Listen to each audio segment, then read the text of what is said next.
ଆଜିର ପ୍ରଥମ ଖବର, ଖୁବ୍ ଶୀଘ୍ର ଆସିବ ନୂଆ ରାଜସ୍ୱ ଆଇନ, କହିଲେ ମନ୍ତ୍ରୀ। ସମ୍ବଲପୁର ଓଡ଼ିଶାର ରାଜସ୍ୱ ବିଭାଗରେ ବ୍ୟାପକ ସଂସ୍କରଣ ଅଣାଯିବ। ରାଜ୍ୟରେ ନୂଆ ରାଜସ୍ୱ ଆଇନ ଆସିବ। ଆଇନରେ ଥିବା ରିଲିଫ୍ ଶବ୍ଦ ବ୍ୟବହାର କରାଯିବ ନାହିଁ, କାରଣ ରିଲିଫ୍ ଶବ୍ଦ ଦୟାର ସୂଚକ ହେଉଛି।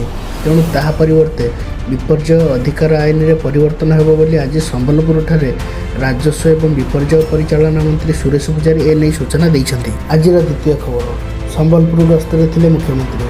ସମ୍ବଲପୁର ଗସ୍ତରେ ଥିଲେ ମୁଖ୍ୟମନ୍ତ୍ରୀ ମୋହନ ଚରଣ ମାଝୀ। ବିଭିନ୍ନ କାର୍ଯ୍ୟକ୍ରମରେ ଦେଇଥିଲେ ଯୋଗ। ବୁର୍ଲା ଗତକାଲି ସମ୍ବଲପୁର ଗସ୍ତରେ ଅଛନ୍ତି ମୁଖ୍ୟମନ୍ତ୍ରୀ ମୋହନ ଚରଣ ମାଝୀ। ବୁର୍ଲା ଏବଂ ସମ୍ବଲପୁରରେ ଆୟୋଜିତ ଏକାଧିକ କାର୍ଯ୍ୟକ୍ରମରେ ଯୋଗ ଦେଇଥିଲେ। ତେବେ ମୁଖ୍ୟମନ୍ତ୍ରୀଙ୍କ ଗସ୍ତକୁ ନେଇ ଜିଲ୍ଲାରେ ପ୍ରଶାସନ ଏବଂ ପୋଲିସ ପ୍ରଶାସନ ସମ୍ପୂର୍ଣ୍ଣ ଭାବେ ପ୍ରସ୍ତୁତ ଥିବା ଜଣାପଡ଼ିଥିଲା। ଆଜିର ତୃତୀୟ ଖବର, ଏକା ସାଙ୍ଗରେ 3 କୋଟି ଲୋକଙ୍କୁ ମିଳିବ ସ୍ୱାସ୍ଥ୍ୟ କାର୍ଡ଼। ରାଜ୍ୟରେ ଏକା ସାଙ୍ଗରେ 3 କୋଟି ଲୋକଙ୍କୁ ମିଳିବ ସ୍ୱାସ୍ଥ୍ୟ କାର୍ଡ଼। ଏନେଇ ବଡ଼ ଘୋଷଣା କଲେ ସ୍ୱାସ୍ଥ୍ୟମନ୍ତ୍ରୀ। ସ୍ୱାସ୍ଥ୍ୟ କାର୍ଡ଼କୁ ନେଇ ସ୍ୱାସ୍ଥ୍ୟମନ୍ତ୍ରୀଙ୍କର ବଡ଼ ଘୋଷଣା। ରାଜ୍ୟରେ ଏକା ସାଙ୍ଗରେ 3 କୋଟି ଲୋକଙ୍କୁ ମିଳିବ ସ୍ୱାସ୍ଥ୍ୟ କାର୍ଡ଼। ଇନ୍ସୁରାନ୍ସ ନୁହେଁ, ଆସ୍ୟୁରାନ୍ସ ମଡେଲରେ ଚିକିତ୍ସା କରାଯିବ। ଉଭୟ ଆୟୁଷ୍ମାନ ଏବଂ ଗୋପବନ୍ଧୁ କାର୍ଡ଼ରେ ଚିକିତ୍ସା ସୁବିଧା ପ୍ରଦାନ କରାଯିବ। ସାରା ଦେଶରେ 27,000 ହସ୍ପିଟାଲରେ ମିଳିବ ଚିକିତ୍ସା ସୁବିଧା। ଆୟୁଷ୍ମାନ ଭାରତ ଓ ଗୋପବନ୍ଧୁ ଜନ ଆରୋଗ୍ୟ ଯୋଜନାରେ ଏବେ ମାସକୁ 320 କୋଟି ଟଙ୍କା ଖର୍ଚ୍ଚ ହୋଇଥିବା କହିଛନ୍ତି ସ୍ୱାସ୍ଥ୍ୟମନ୍ତ୍ରୀ ମୁକେଶ ମହାଲିଙ୍ଗମ। ଆଜିର ଚତୁର୍ଥ ଖବର, ଜଳ ପ୍ରଳୟ, ଭୟଙ୍କର ମରୁଡ଼ି ଭୟ, ଜଳବାୟୁ ପରିବର୍ତ୍ତନରେ ସାଂଘାତିକ ରୂପ। କେନ୍ଦ୍ରାପଡ଼ାକୁ ସାଂଘାତିକ ବନ୍ୟା ଏବଂ ମରୁଡ଼ି ଆଶଙ୍କା। IIT ଗବେଷଣାର ଆକଳନ। ଭୁବନେଶ୍ୱର ଭୟଙ୍କର ରୂପ ନେଉଛି ଜଳବାୟୁ। ଓଡ଼ିଶାକୁ ଆଗାମୀ ଦିନରେ ମାଡ଼ି ଆସିବ ଅତି ଭୀଷଣ ବନ୍ୟା। ପୁଣି କେତେବେଳେ ସାଂଘାତିକ ମରୁଡ଼ି ନୟାନ୍ତ କରିବ, ଏତିକି କିଛି ସମ୍ଭାବ୍ୟ ବିପଦର ଆଶଙ୍କା ଦେଖାଦେଲାଣି। ଜଳବାୟୁ ପରିବର୍ତ୍ତନର ଚରମ ଟାର୍ଗେଟ ଭିତରେ ରହିଛି ଓଡ଼ିଶା। ରାଜ୍ୟକୁ ଭୟ, ବନ୍ୟା ଏବଂ ମରୁଡ଼ିଙ୍କର ବିପଦ ରହିଛି। ଭାରତର 11ଟି ଜିଲ୍ଲାକୁ ଅତି ଭୟଙ୍କର ବନ୍ୟା ଏବଂ ମରୁଡ଼ି ବିପଦ ଆଶଙ୍କା ରହିଛି। କଲିକତା, ଓଡ଼ିଶା, କେନ୍ଦ୍ରାପଡ଼ା, ବିହାର, ପାଟନା ଏବଂ କେରଳରୁ ଅଳ୍ପୁଝା ଆଦି ଜିଲ୍ଲା ରହିଛି। IIT ଗୌହାଟୀ, ଇଣ୍ଡିଆନ୍ ଟିମ୍ ଏବଂ ବେଙ୍ଗାଲୁରୁ ସ୍ଥିତ centre for justice of science technology and PVC limited ଗବେଷଣାରେ ଏଭଳି ସମ୍ଭାବ୍ୟ ଆକଳନ ପ୍ରକାଶ ପାଇଛି। ଆଜିର ପଞ୍ଚମ ଖବର, ଜାନୁଆରୀ 14ରୁ 22 ପର୍ଯ୍ୟନ୍ତ ବନ୍ଦ ରହିବ ଭିତରକନିକା। କେନ୍ଦ୍ରାପଡ଼ା ବନ୍ଦ ରହିବ ଭିତରକନିକା। ଆସନ୍ତା ଜାନୁଆରୀ 14ରୁ 22 ତାରିଖ ପର୍ଯ୍ୟନ୍ତ ଭିତରକନିକା ବନ୍ଦ ରହିବ। ତେବେ ଭିତରକନିକା ଜାତୀୟ ଉଦ୍ୟାନ 2025 ପ୍ରଥମ ମାସରେ କୁମ୍ଭୀର ଗଣନା କରାଯିବ। ଏଥିପାଇଁ ବିଭିନ୍ନ ସମୟରେ ପର୍ଯ୍ୟଟନ ପାଇଁ ଜାତୀୟ ଉଦ୍ୟାନ ବନ୍ଦ ରହିବା ନେଇ ସୂଚନା ଦେଇଛନ୍ତି ଭିତରକନିକା କର୍ତ୍ତୃପକ୍ଷ। ଆଜିର ଷଷ୍ଠ ଖବର, ରାଜସ୍ୱ ବିଭାଗକୁ ଦୁର୍ନୀତିମୁକ୍ତ କରିବାକୁ ସଂକଳ୍ପ ନେଇଛି ଓଡ଼ିଶା ସରକାର। ମନ୍ତ୍ରୀ ସୁରେଶ ପୂଜାରୀ ଏନେଇ ସୂଚନା ଦେଇଛନ୍ତି। ସମ୍ବଲପୁର ଗତକାଲି ଜିଲ୍ଲାପାଳ ସିଦ୍ଧେଶ୍ୱର ବଳିରାମ ବୋନ୍ଦଙ୍କ ଅଧ୍ୟକ୍ଷତାରେ ଜିଲ୍ଲାରେ କାର୍ଯ୍ୟାଳୟ ସ୍ଥିତ ସମ୍ମିଳନୀ କକ୍ଷଠାରେ ଖରିଫ ଧାନ କିଣିବା ପରିଚାଳନା ତଥା ରାଜସ୍ୱ ବିଭାଗୀୟ ସମ୍ପର୍କିତ ଏକ ସମୀକ୍ଷା ବୈଠକ ଅନୁଷ୍ଠିତ ହୋଇଯାଇଛି। ରାଜ୍ୟ ସରକାରଙ୍କର ରାଜସ୍ୱ ଏବଂ ବିପର୍ଯ୍ୟୟ ପରିଚାଳନା ମନ୍ତ୍ରୀ ସୁରେଶ ପୂଜାରୀ ଉପସ୍ଥିତ ରହି ଜିଲ୍ଲାର ବିଭାଗୀୟ ଅଧିକାରୀଙ୍କ ସହ ଆଲୋଚନା କରିଥିଲେ। ଏଠାରେ ଅନେକ IAS ଅଫିସର ମଧ୍ୟ ଯୋଗ ଦେଇଥିଲେ। ଆଜିର ସପ୍ତମ ଖବର, ନୂତନ ଶିକ୍ଷାନୀତିକୁ କେନ୍ଦ୍ର କ୍ୟାବିନେଟର ଅନୁମୋଦନ। ଭାରତ ସରକାରଙ୍କ ଦ୍ୱାରା ପ୍ରସ୍ତୁତ ନୂତନ ଶିକ୍ଷାନୀତିକୁ କେନ୍ଦ୍ର ସରକାରଙ୍କର କ୍ୟାବିନେଟ ଅନୁମୋଦନ ମିଳିଛି। ଦୀର୍ଘ 36 ବର୍ଷ ପରେ ଦେଶରେ ନୂତନ ଶିକ୍ଷାନୀତି କାର୍ଯ୍ୟକାରୀ ହେବାକୁ ଯାଉଛି। ନୂତନ ଶିକ୍ଷାନୀତି ଅନୁଯାୟୀ ବିଷୟଗୁଡ଼ିକରେ 5 ବର୍ଷରେ ମୌଳିକ ଏବଂ ଅଧାଭୂତର ଶିକ୍ଷା, 4 ବର୍ଷ ବୟସରେ ଆରମ୍ଭ ହେବ ନର୍ସରୀ, 5 ବର୍ଷରେ ଜୁନିୟର, 6 ବର୍ଷରେ ସିନିୟର KG, 7 ବର୍ଷ ବୟସରେ ଷ୍ଟାଣ୍ଡାର୍ଡ 1, 8 ବର୍ଷରେ ଷ୍ଟାଣ୍ଡାର୍ଡ 2। ଏହାପରେ ଆରମ୍ଭ ହେବ 3 ବର୍ଷିଆ ପ୍ରସ୍ତୁତି, 2 ବର୍ଷ ବୟସରେ ଷ୍ଟାଣ୍ଡାର୍ଡ 3, 10 ବର୍ଷ ବୟସରେ ଷ୍ଟାଣ୍ଡାର୍ଡ 4, 11 ବର୍ଷ ବୟସରେ ଷ୍ଟାଣ୍ଡାର୍ଡ 5, 3 ବର୍ଷିଆ ମଧ୍ୟରେ 12 ବର୍ଷରେ ଷ୍ଟାଣ୍ଡାର୍ଡ 6, 13 ବର୍ଷରେ ଷ୍ଟାଣ୍ଡାର୍ଡ 7, 14 ବର୍ଷରେ ଷ୍ଟାଣ୍ଡାର୍ଡ 8। ସେହିପରି 4 ବର୍ଷ ମାଧ୍ୟମିକ ପାଇଁ 15 ବର୍ଷ ବୟସରେ ନବମ, 16ରେ ଦଶମ ବା SSP, ଦ୍ୱାଦଶ ବା 17 ବର୍ଷ ବୟସରେ ଏକାଦଶ, 18 ବର୍ଷ ବୟସରେ ଦ୍ୱାଦଶ ଶ୍ରେଣୀ ପାଠପଢ଼ା ଛାତ୍ରଛାତ୍ରୀମାନଙ୍କର ରହିବ।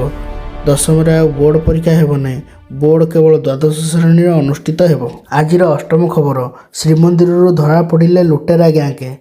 ପୁରୀ ଶ୍ରୀମନ୍ଦିରରେ ମାତିଛନ୍ତି ଲୁଟେରା ଗ୍ୟାଙ୍ଗ। ମନ୍ଦିରକୁ ଆସିଥିବା ଶ୍ରଦ୍ଧାଳୁଙ୍କୁ ଲୁଟ୍ କରିବା ଉଦ୍ଦେଶ୍ୟରେ ଘୁରି ବୁଲୁଛନ୍ତି। କିନ୍ତୁ ବର୍ତ୍ତମାନ ଏହି ଗ୍ୟାଙ୍ଗକୁ କାବୁ କରିବା ପରେ ସଫଳ ହୋଇଛି ପୋଲିସ। ଶ୍ରୀମନ୍ଦିରରୁ 7 ଜଣ ଅନ୍ତଃରାଜ୍ୟ ଲୁଟେରା ପୋଲିସ ଗିରଫ କରିଛି। ନାଟମଣ୍ଡପ CCTV ଯାଞ୍ଚ ପରେ 4 ଜଣ ମହିଳା ଏବଂ 3 ଜଣ ଯୁବକଙ୍କୁ ଗିରଫ କରିଛି ପୋଲିସ। ଏହା ସହିତ ସେମାନଙ୍କ ପାଖରୁ 22 ଗ୍ରାମର ସୁନା ଚେନ୍, କାର୍ ଏବଂ 4ଟି ମୋବାଇଲ ସହିତ 4,000 ଟଙ୍କା ମଧ୍ୟ ପୋଲିସ ଜବତ କରିଛି। ତେବେ ଗିରଫ ହୋଇଥିବା ଅଭିଯୁକ୍ତ ପଶ୍ଚିମବଙ୍ଗ ଗୁହାଳି ଅଞ୍ଚଳରୁ ଆସୁଥିବାର ସୂଚନା ମିଳିଛି। ସେଠାରୁ ଆସି ପୁରୀ ବଳିଆ ପଣ୍ଡାରେ ରହୁଥିବା ଏହି ଲୁଟେରା ଶ୍ରୀମନ୍ଦିରକୁ ଆସୁଥିବା ଭକ୍ତମାନଙ୍କୁ ଟାର୍ଗେଟ କରି ଲୁଟ୍ କରୁଥିବାର ପୋଲିସ ସୂଚନା ଦେଇଛି। ଆଜିର ନବମ ଖବର, ବାହାରେ ବିକ୍ରି ହେଉଥିବା ଖଜା ମହାପ୍ରସାଦ ନୁହେଁ। ଶ୍ରୀମନ୍ଦିର ବାହାରେ ବିକ୍ରି ହେଉଥିବା ସମସ୍ତ ଖଜା ମହାପ୍ରସାଦ ନୁହେଁ। ପୁରୀ ଜିଲ୍ଲାପାଳଙ୍କର ସୂଚନା, ବାହାରେ ବିକ୍ରି ହେଉଥିବା ଖଜା ମହାପ୍ରସାଦ ନୁହେଁ। ଶ୍ରୀମନ୍ଦିର ଭିତରେ ମିଳୁଥିବା ଖଜା ହିଁ କେବଳ ମହାପ୍ରସାଦ। ଯଦି ଶ୍ରଦ୍ଧାଳୁମାନେ ଶ୍ରୀମନ୍ଦିର ବାହାରୁ ଖଜା କିଣୁଛନ୍ତି ତେବେ ଭଲ ଜିନିଷରେ ତିଆରି ଖଜା କିଣନ୍ତୁ, କିନ୍ତୁ ମହାପ୍ରସାଦ ଭାବି ଏହାକୁ କିଣନ୍ତୁ ନାହିଁ। ବ୍ୟବସାୟୀମାନେ ମହାପ୍ରସାଦ କହି ବିକ୍ରି କରନ୍ତୁ ନାହିଁ ମଧ୍ୟ। ଯଦି ଏଭଳି କିଛି ନଜର ଆସେ ତେବେ ସେହି ବ୍ୟବସାୟୀଙ୍କ ଉପରେ ନିଆଯିବ କାର୍ଯ୍ୟାନୁଷ୍ଠାନ, ନିଆଯାଇଥିବା ସୂଚନାକୁ କହିଛନ୍ତି ଜିଲ୍ଲାପାଳ। ଆଜିର ଦଶମ ଖବର, ରାଜ୍ୟରେ ଗାଳି, ଦିଲ୍ଲୀରେ କୋଳାକୋଳି। ରାଜ୍ୟସଭାରୁ ଜଗଦୀପ ଧନଖଡ଼ଙ୍କୁ ହଟାଇବା ପାଇଁ ଅନାସ୍ଥା ପ୍ରସ୍ତାବ ଆଣିଛି ଇଣ୍ଡି ମେଣ୍ଟ। ଉଭୟ ବିଜେପି ଏବଂ କଂଗ୍ରେସ ସମଦୂରତା କଥା ଆସୁଥିବା ବିଜେଡିର ଆଭିମୁଖ୍ୟ ଏବଂ ପ୍ରସଙ୍ଗ କ'ଣ ରହିବ ତାହାକୁ ନେଇ ସମସ୍ତେ ଅପେକ୍ଷା କରିଥିଲେ। ଆଉ ଏତିକି ବେଳେ ବିଜେଡି ସାଂସଦମାନେ ଏକାଠି ହୋଇ ଧନଖଡ଼ଙ୍କୁ ଭେଟିବା ପରେ ବଢ଼ିଛି ସନ୍ଦେହ। ଯେଉଁ ସନ୍ଦେହକୁ ଦୂର କରିଛନ୍ତି ବିଜେଡି ସାଂସଦ ନିରଞ୍ଜନ ବିଶି। ବଡ଼ କଥା ହେଉଛି ବିଜେଡି ଆଜି ଯାଏଁ ନିରପେକ୍ଷ ଥିବା କହିଛନ୍ତି ନିରଞ୍ଜନ। ହେଲେ ବିଜେଡି କେତେ ନିରପେକ୍ଷ ତାକୁ ନେଇ ଉଠିଛି ପ୍ରଶ୍ନ। କାରଣ ଓଡ଼ିଶାରେ ବିଜେପି ସରକାରଙ୍କୁ ବିଭିନ୍ନ ପ୍ରସଙ୍ଗରେ ଗାଳି ଦେଉଥିବା ବିଜେଡି ଦିଲ୍ଲୀରେ କେମିତି ଅଭିମୁଖ୍ୟ ବଦଳାଉଛି ତାହା ଏହି ଘଟଣାରୁ ସ୍ପଷ୍ଟ ହୋଇଯାଉଛି। ଆଜିର ପରବର୍ତ୍ତୀ ଖବର, ଘଣ୍ଟଗାଁ ତାରିଣୀ ମନ୍ଦିରରେ ଅଘଟଣ, ମହିଳାଙ୍କ ଶାଢ଼ୀରେ ଲାଗିଲା ନିଆଁ। କେନ୍ଦୁଝର ଜିଲ୍ଲା ଘଣ୍ଟଗାଁ ମା ତାରିଣୀଙ୍କ ମନ୍ଦିରରେ ଘଟିଛି ଅଘଟଣ। ଦୀପଷ୍ଟାଣ୍ଡରୁ ଜଣେ ମହିଳାଙ୍କ ଶାଢ଼ୀରେ ନିଆଁ ଲାଗିଯିବା କଥା ଜଣାପଡ଼ିଛି ଏବଂ ମହିଳା ଜଣକ ଗୁରୁତର ହୋଇଛନ୍ତି। ଆହତଙ୍କ ନାମ ମୀନାକ୍ଷୀ ବରାଳ ଏବଂ ଘର ଢେଙ୍କାନାଳ ଜିଲ୍ଲା କୁରୁଣ୍ଡି ଗ୍ରାମରେ ବୋଲି ଜଣାପଡ଼ିଛି। ପୂର୍ବାହ୍ନ 11ଟା ବେଳେ ବେଢ଼ା ମଧ୍ୟରେ ଥିବା ଦୀପଷ୍ଟାଣ୍ଡରେ ମହିଳା ଜଣକ ଶାଢ଼ୀରେ ନିଆଁ ଲାଗିଯାଇଥିଲା। ତାଙ୍କୁ ତୁରନ୍ତ ଅନ୍ୟ ଭକ୍ତ, ମନ୍ଦିର କର୍ମଚାରୀ, ଦମକଳ କର୍ମଚାରୀମାନେ ଉଦ୍ଧାର କରିଥିଲେ। ତାଙ୍କ ଗୁରୁତର ଅବସ୍ଥାରେ ପ୍ରଥମେ ଘଣ୍ଟଗାଁ ଗୋଷ୍ଠୀ ସ୍ୱାସ୍ଥ୍ୟକେନ୍ଦ୍ର ଏବଂ ତାପରେ କଟକ ବଡ଼ ଡାକ୍ତରଖାନାକୁ ନେଇଯାଇଥିବା ସୂଚନା ମିଳିଛି। ଆଜିର ପରବର୍ତ୍ତୀ ଖବର, ଆଇଏଏସ୍ ଅନିମେଷ ପ୍ରଧାନଙ୍କୁ ମିଳିଲା ଓଡ଼ିଶା କ୍ୟାଡର। ଆଇଏଏସ୍ ଅନିମେଷ ପ୍ରଧାନଙ୍କୁ ମିଳିଲା ଓଡ଼ିଶା କ୍ୟାଡର। 2023 ସିଭିଲ୍ ସର୍ଭିସ ପରୀକ୍ଷାରେ ଦ୍ୱିତୀୟ ରାଙ୍କ ପାଇଥିଲେ ଅନିମେଷ। ଅନିମେଷଙ୍କ ସହ 24 ନମ୍ବର ରାଙ୍କରେ ଥିବା ପ୍ରଜ୍ଞାନନ୍ଦ ଗିରିଙ୍କୁ ମଧ୍ୟ ମିଳିଛି ଓଡ଼ିଶା କ୍ୟାଡର। ସୂଚନାଯୋଗ୍ୟ, ଓଡ଼ିଶାରେ ଅନୁଗୁଳ ସହରର ବାସିନ୍ଦା ଅନିମେଷ ପ୍ରଧାନ ୟୁପିଏସସି ଅଲ୍ ଇଣ୍ଡିଆ ରାଙ୍କ 2 ହାସଲ କରିଥିଲେ।